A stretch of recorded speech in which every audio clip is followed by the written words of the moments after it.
The following program contains mature subject matter. Listener discretion is advised. The latest trends and hottest topics, love and sex, handled honestly and with passion. Here's Dr. Laurie, CJAD 800. Has social media wrecked your love life or has it helped your love life? Tonight on our Dating Dilemmas, it's one of the topics we're going to address, and we'd love to hear your thoughts, of course. So answering all of our dating questions tonight, we have in studio with us Frank Kermit, who is a dating coach, the author of many books and audio lectures on the topic of dating. We also have Fitzgerald Morisseau, founder and president of EliteSpeedDating.com. So if you want to know anything about speed dating, he's here to answer all those questions as well. And if you have a question for us, 514-800 to text in, or you can call in at 514-790-0800. Hello, gentlemen. Hello. Good evening. So, listen, I got a couple of emails from our listeners, and I promised them that I would address their issues tonight on the program because they really have to do with dating. And actually, I wouldn't mind if other people who are listening could respond to that as well, because I think it's kind of like a group therapy thing going on in a way, right? Works for me. So here it is. Hi, Dr. Laurie. I wondered if you might cover this question on air. I'm a 57-year-old empty nester trying to find a relationship online. Even though I'm indicating the relationship category, I'm finding a complete lack of respect online for women. Men would never say the things in person to a stranger that they say to women online. What's going on? Why do men that are players approach a woman that obviously isn't? Why not just go after dating with no commitment partners? It's exasperating and frankly depressing. Where did all the gentlemen go? Thanks for your time. I'd really like to succeed at meeting a sincere partner. And this may go with some of the stuff we're talking about in terms of using online for dating. So how would you respond to this? Okay, first of all, that really, really sucks that that's happening to right. you. That's and I'm sure she's not the only one that it's happening to. To answer the question, why do the players write to her? Well, usually with online dating, people look at the photo first and then will go ahead and write without reading the profile. Oh, they don't even look at what you're looking for? No. Okay. No. If they look at your photo, sometimes they'll just say, oh, I like this picture, and they'll send off the type of message that would entice someone who's just looking for something casual. Mm-hmm. Number two, I would specify in your profile looking for a gentleman. And then I want you to describe how you define a gentleman. Mm-hmm. And that's what I think should be in your profile. So make it very specific. Don't just speak in vague terms. I define a gentleman as a man who does X, Y, and Z. Mm-hmm. Make it very clear also how you want to be approached. And it could say something like this. If you're writing to me, please write the following as an introduction. Any message that does not use this line is a message I won't answer. Oh, that way you know they've read your profile. Read the profile. Oh, that's a good, I like that option. So it could be something like, if you use the word vanilla in the subject line, mm-hmm. then I'll know you read this profile and I will answer you. But if you're going to make that kind of a promise, then answer. Then answer them when they use the word vanilla in the subject line. That's actually a really great strategy, so that you know that they've read your profile. I didn't realize that people don't bother to read; they just go by picture. Usually, they'll go by picture first, which is why sometimes people get messages that they didn't anticipate getting. Mm-hmm. In terms of like why this is happening, and well, it's because there are people who respond to that sort of thing. Okay, there are people that are just looking for casual hookups, and they will respond to that. Now, I don't know exactly what's been sent to this particular person. What she's talking about, what she deems as disrespectful. Exactly. Right. So one person may deem it as disrespectful. Another person may find it actually a compliment. I don't know the context, so I can't judge it. Right. If it's something that is borderline obscene, then we're not necessarily dealing with a real person. We may be dealing with an internet troll whose sole goal is to upset people and to try and draw people into arguments. That's why you never argue with anyone online, because there are trolls that will do the following. They will intentionally get you into an ongoing argument, a back and forth, and then they will post that argument on another website to say, hey, look how much I riled this person up. Wow. We got a texter that says, vanilla, vanilla, vanilla. There you go. Good one. Good one. You got the message. Okay, that's really, really good advice. I don't know if anyone else, if you want to add your 2 cents, because you've experienced the same kinds of things, and we'd love to hear from you as well. Another question I have is this. I am a 29-year-old virgin heterosexual male who is about to turn 30 in a couple of weeks. So far, I've not had any success finding a girlfriend. I have difficulty talking with people, especially women.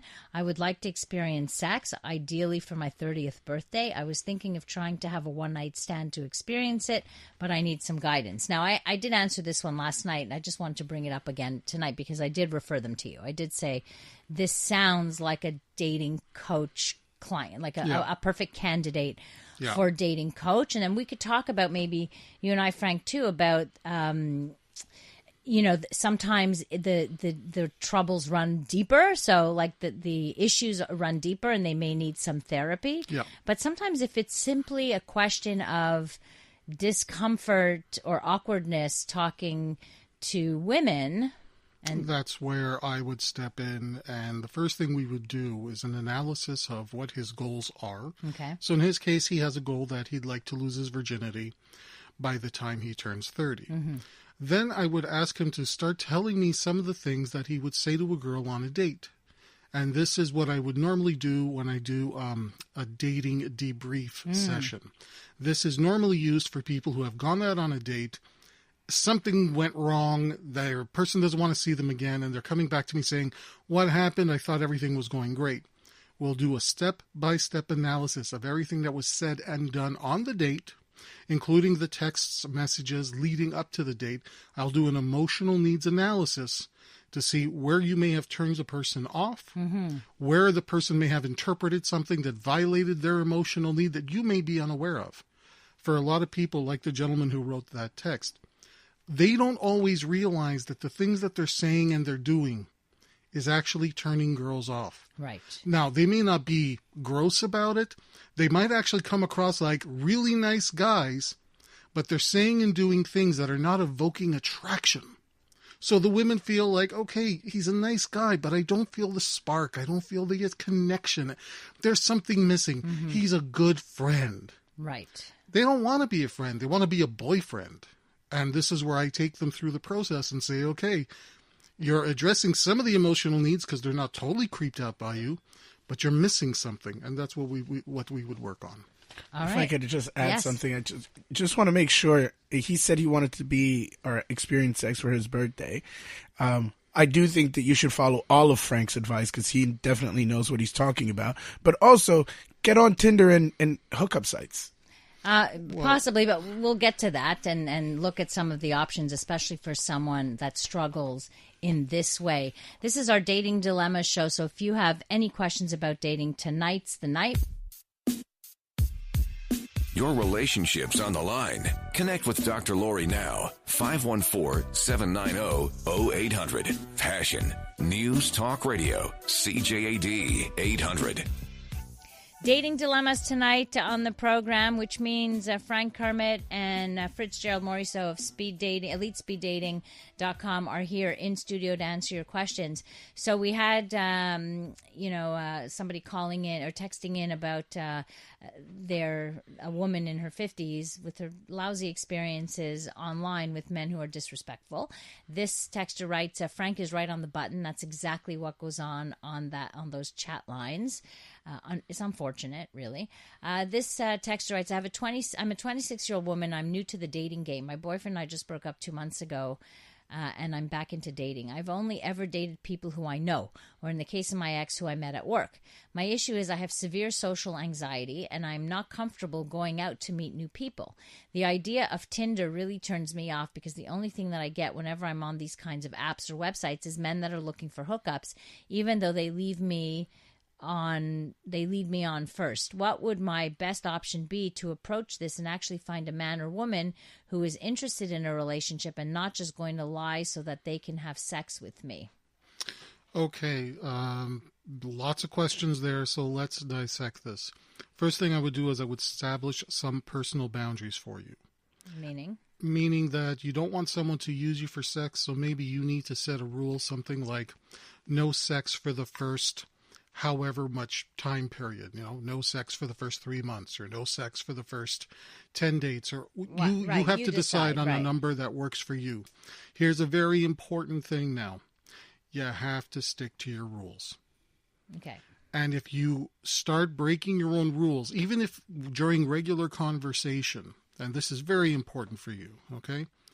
One of the things that players look for is women who break their own rules. So let's say your rule is, I never have an alcoholic drink with somebody until the third date. But things are still going so well on the second date, you order an alcoholic drink. And if he points out and says, oh, I thought you were going to wait till the third date. Oh, well, things are going so well now, I feel safe. You just broke your own rule. Mm-hmm. If you're willing to break your own rule, you're going to only attract the type of guys that are looking for women who break their own rules. You've now become that conquest. She's already broken her rules. Let me see what other rules I can get her to break. That is one of the ways they target women who will be more willing to be more trusting when the signs are there that they shouldn't be trusting. Right. So that's one of the first things. I say, come speed dating. Yeah. They actually love to come. People who come speed dating want to meet real people who want relationships.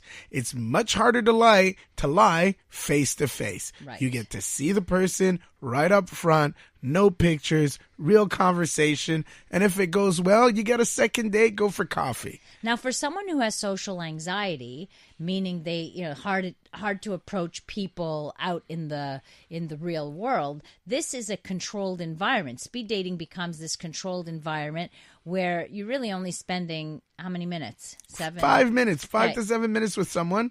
And for this young lady who's 26, mm-hmm. I would recommend a Friday night speed dating or Saturday night speed dating where you meet 10 to 12 people for 5 minutes. It's in safe, controlled environment. You have hosts that are there to make sure that everyone is having fun. And they help you with the questions, right? Yes, there's even icebreaker questions on the table. Okay. So we put you in the mood. Have fun. You are the perfect candidate for speed dating. So there you go. Sign up, elitespeedddating.com, and then you'll be alerted to when the events are. And signing up is free, right? Signing up is free. Okay, there you go. Let's get to Valerie online. Hi, Valerie. Hi. Hi, you have a dating question? Yes, I'm 60 years old, mm-hmm. and I did the Tinder thing, and nobody read my bio. It was all so silly. My daughter asked me to do it, so I agreed to do it for 3 months. Okay. It's not the place I want to be. But I think maybe speed dating for elders? Yeah, well, you're 60. You're not an elder, but okay. Oh, okay. Yes, I agree. No, I'm very active. I'm extremely active. Yeah, don't call yourself an elder, please. Thank you. Do you have speed dating events for people over 50, Fritz? We do have speeding events for people over 50, but I do have to say they happen at a lower frequency than the younger groups, but we do have them. So sign up, and then you'll be at least alerted to those events. Also, I have to say, I've come across dating sites that are just for the 50-plus group. So, yes, but I find that most of the men, they're very inactive and much older. So then set your sights on somebody younger. Like, go for there are plenty of 50-year-olds that would go out with a 60-year-old if that 60-year-old is young and active and all of that as well. Uh-huh. So but that would be dishonest if I... Well, you're not going to lie. You're not going to lie about your age. I'm not. Right. So why is it dishonest? No, okay. I see what you're saying. I see what you're saying. Valerie, so you're saying, yes. I have a question for you. Are you looking for a serious relationship that would lead to, say, marriage, or are you looking for a romantic relationship for some ongoing companionship? The only man I ever dated was the man I married, so... Okay. I'm that kind of woman. Okay, so you're not interested in dating for companionship without moving towards marriage. Is that it? Yeah, I want to move towards marriage. You want commitment. What you want Yeah. is a committed relationship of some sort. All right. What about something like a Match.com or like a website that is more a matchy kind of thing rather than where there's a bit more information online? My experience with that site, well, Plenty of Fish on that particular site, is that most of the people I met were dishonest. They weren't who they stated them to be. They were, sitting in their basement in their underwear. You know what I mean? That kind of guy.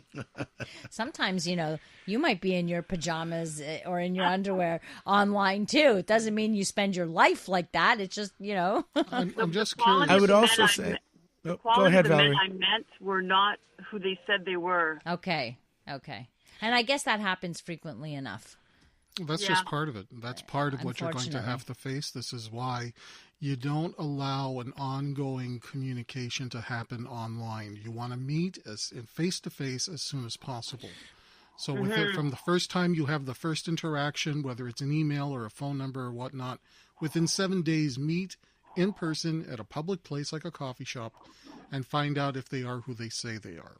And lastly, Valerie, we are talking a lot about online, but I would also suggest you going to places where you have men that like the things that you do, i.e., let's say you like jogging. I don't know, you said you're active or whatnot.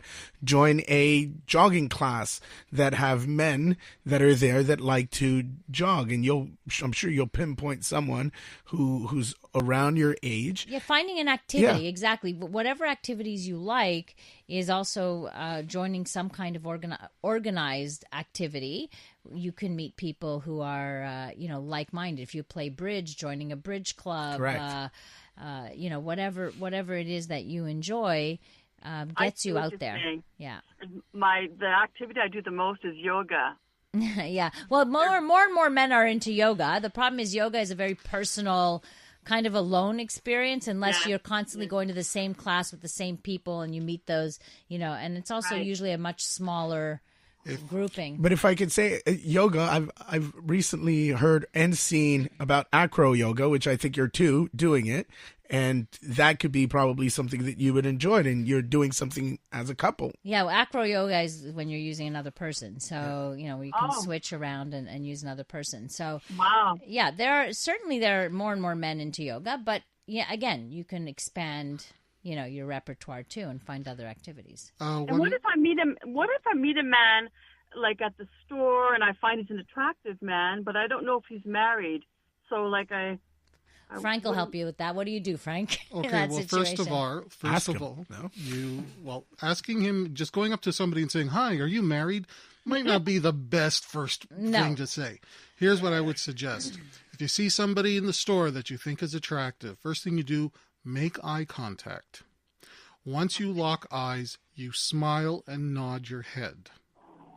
If he nods his head back, it means that, okay, he's open to a conversation. Right. Doesn't mean he's single yet. No, it Right. doesn't mean he's single. Now, if he's got a wedding ring on, that's a pretty good sign that he's already involved.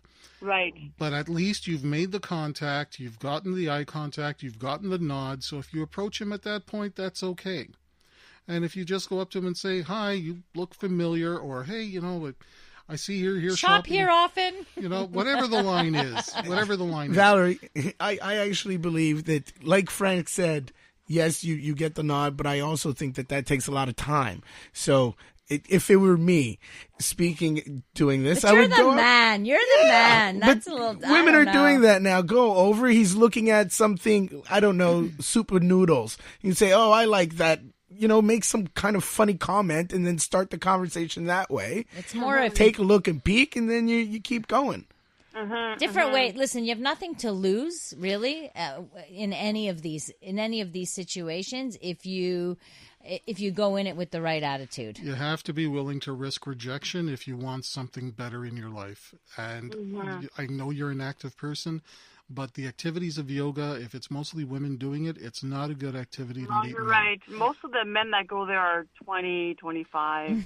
Well, if you're Yeah. looking for something a little bit more serious, then I would suggest you find other physical activities where there will be more men around. Valerie, good luck and keep us posted on your love life. Thank you very All much. right. I appreciate your show. You take care. Thank you so much.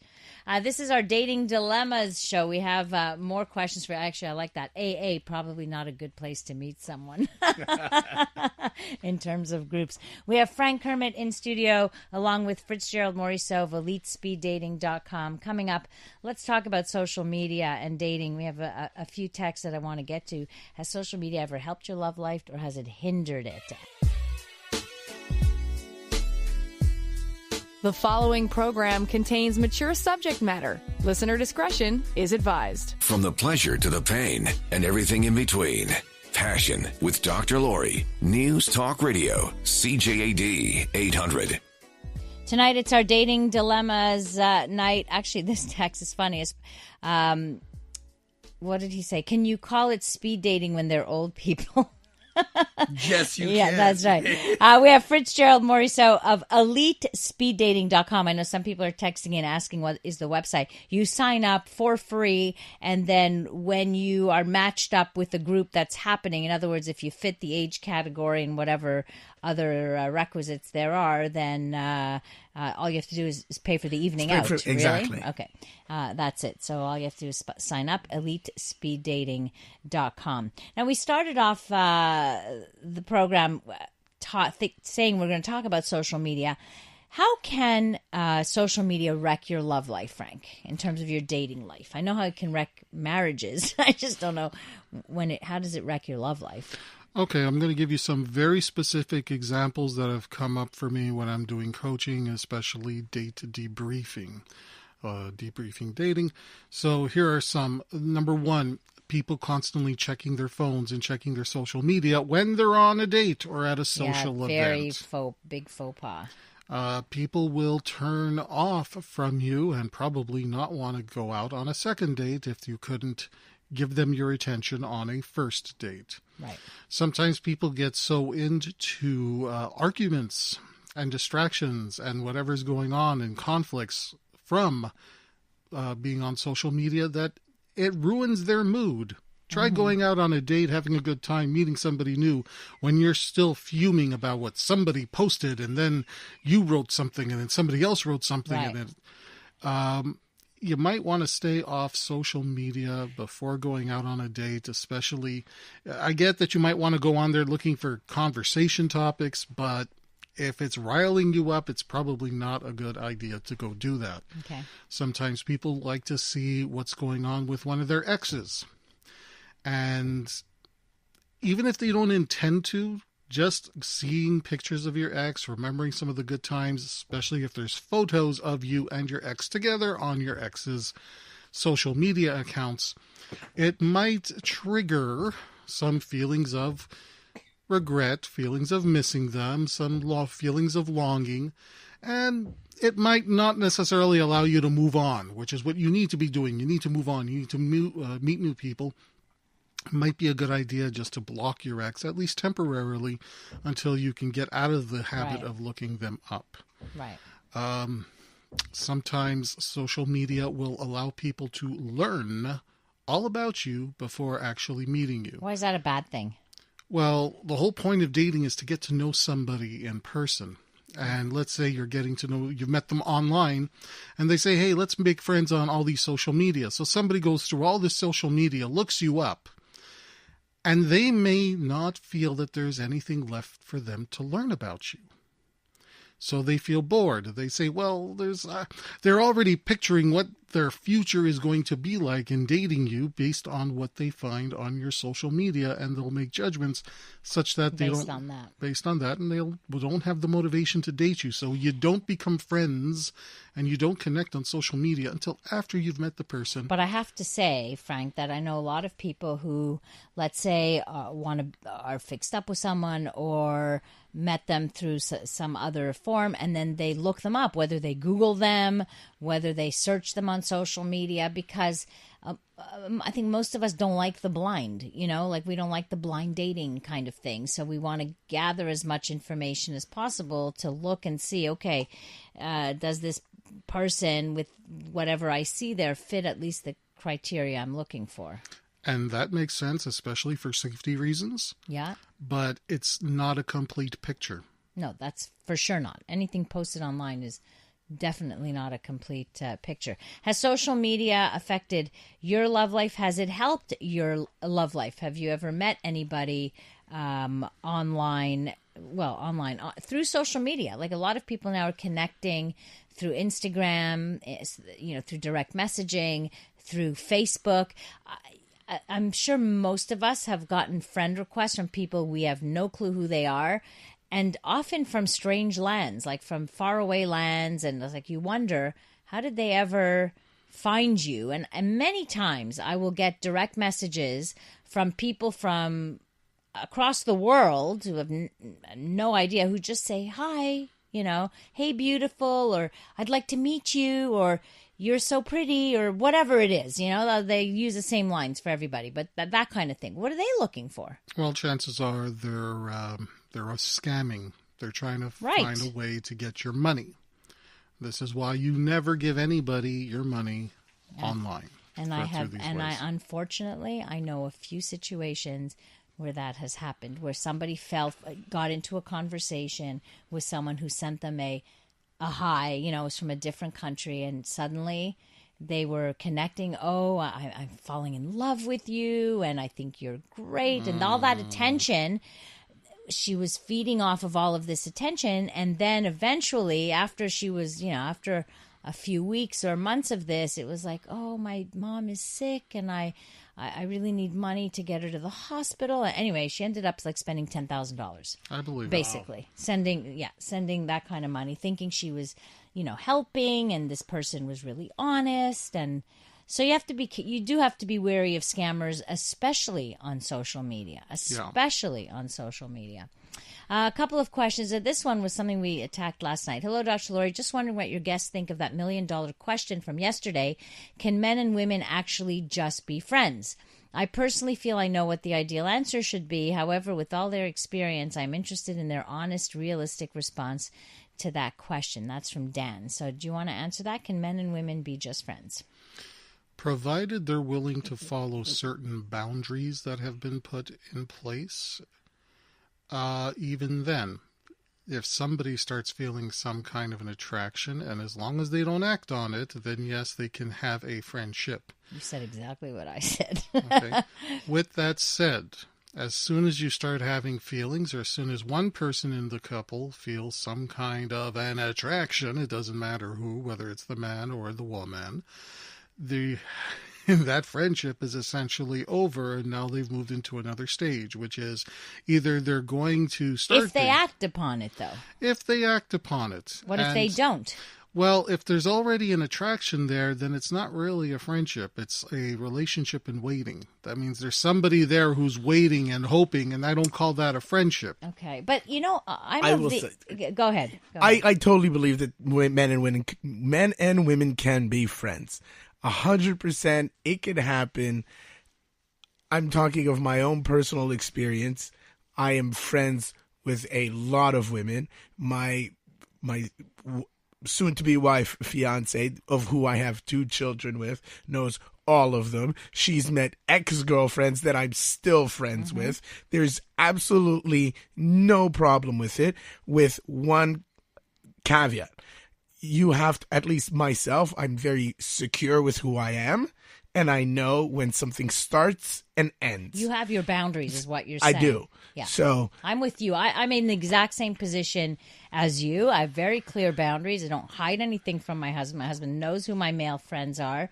He can be there, not be there. Like, it's not a problem. He has his friends who are females, and it works.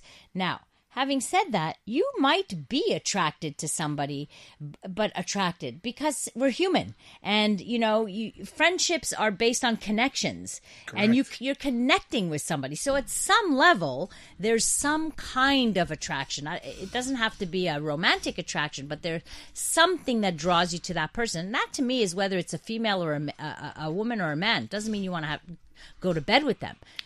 So how I completely agree. So how would you feel about going out to dinner and a movie with someone that you're attracted to is just a friend, but you have a spouse? No, see, that goes to another level. So but you're going just as friends. Again, we could continue that conversation. Straight talk that's all inclusive.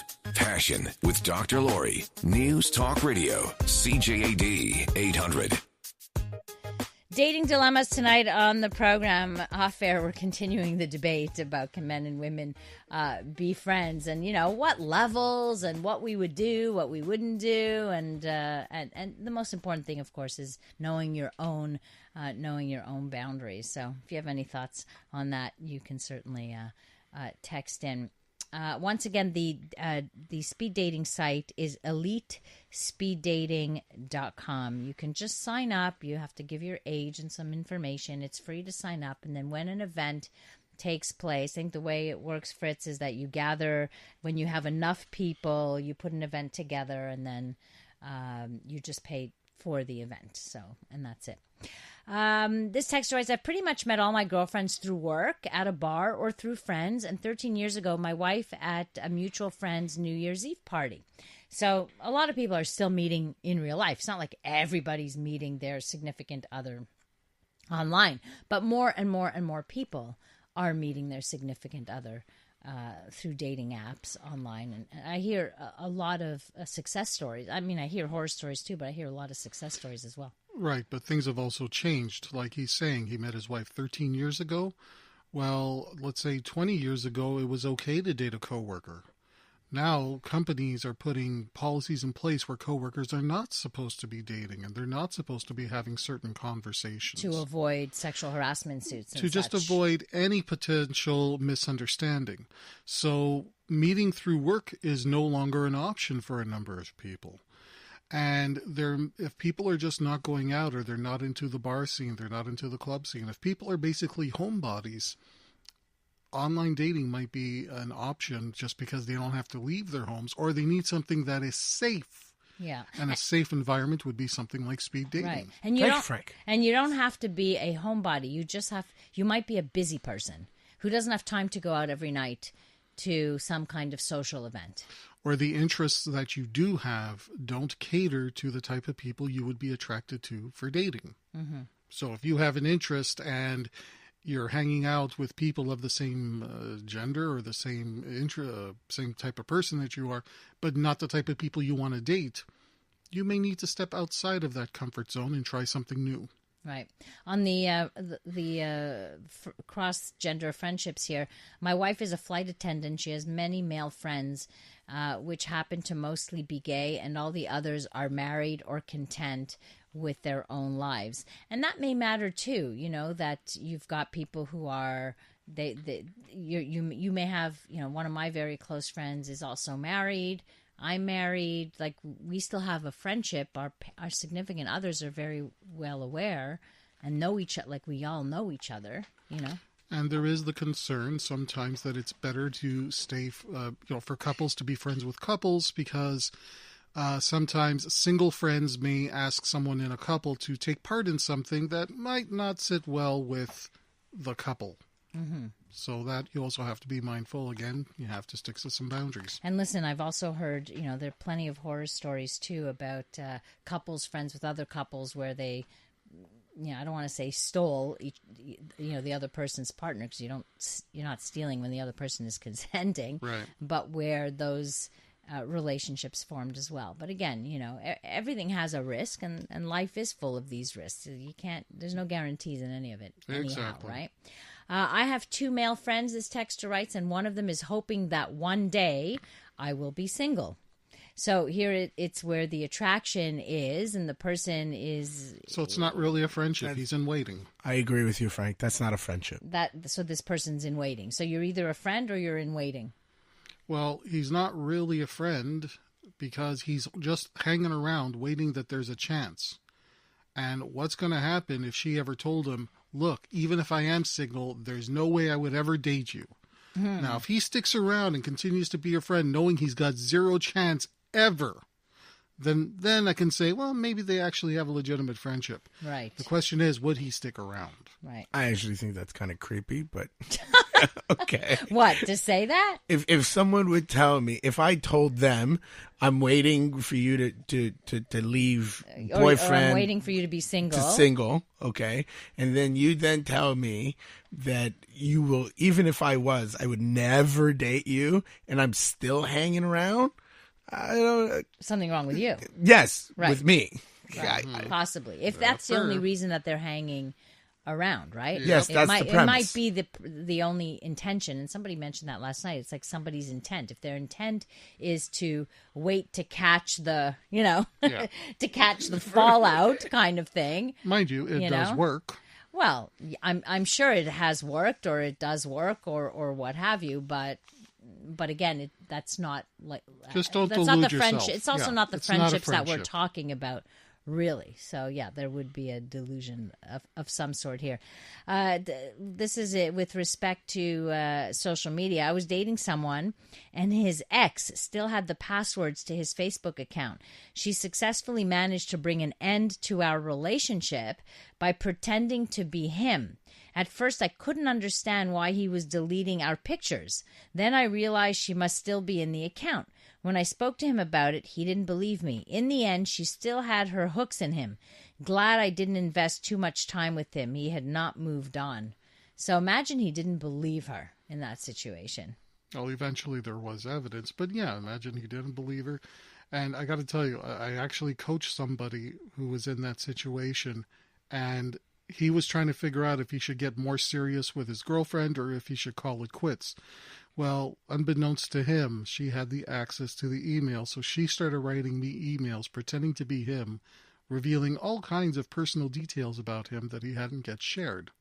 Oh, so boy. When I next spoke to him, and I said, well, based on the email you sent me last time, I think this is where we should go. He says, what are you talking about? And we just went back and forth, and I said, well, I did answer your email. And he had no idea, so I forwarded him the emails, because I keep a copy of everything. I forwarded him the emails, and he says, I never sent this to you, Frank. And we found out later, after she initially denied it, and he thought that he had been hacked.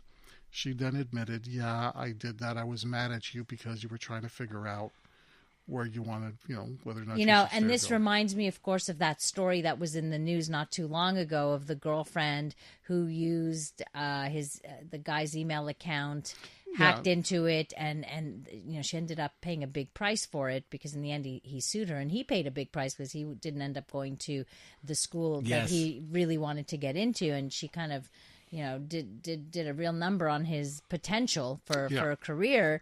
And why? Because he had given her his password, and she had access to his emails, and completely created to her benefit because she didn't want him to go.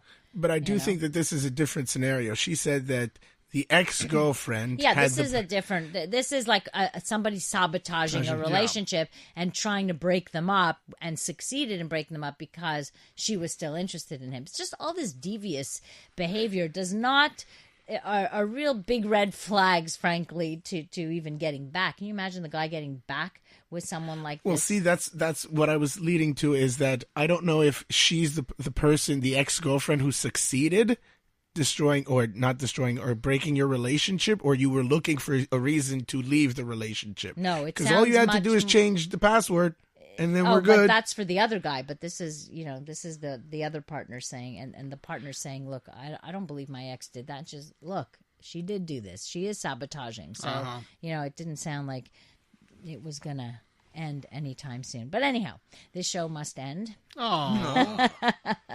But hey, you can sign up for speed dating, elitespeeddating.com. Fritz Gerald Morisseau, thank you so much for being here. Thank you, As Dr. always, Laurie. wonderful to have you. Frank Kermit, always great having you on the air with us, and available to help our listeners as well. Frank can be reached at Frank Talks drlaurie.com or all through social media as well. Check out his books, his audio lectures, downloadables, all of that. So if you need some dating advice, he'll give it to you, or some coaching. If you want to reach me, you can do that at drlaurie.com or on social media at Dr. Laurie Betito. Thank you all for tuning in tonight and spending your valuable time with us. Thanks to our technical producer, Dave Simon. Coming up next on CJAD, the CTV National News. Have a great rest of the evening, and remember to live your life with passion.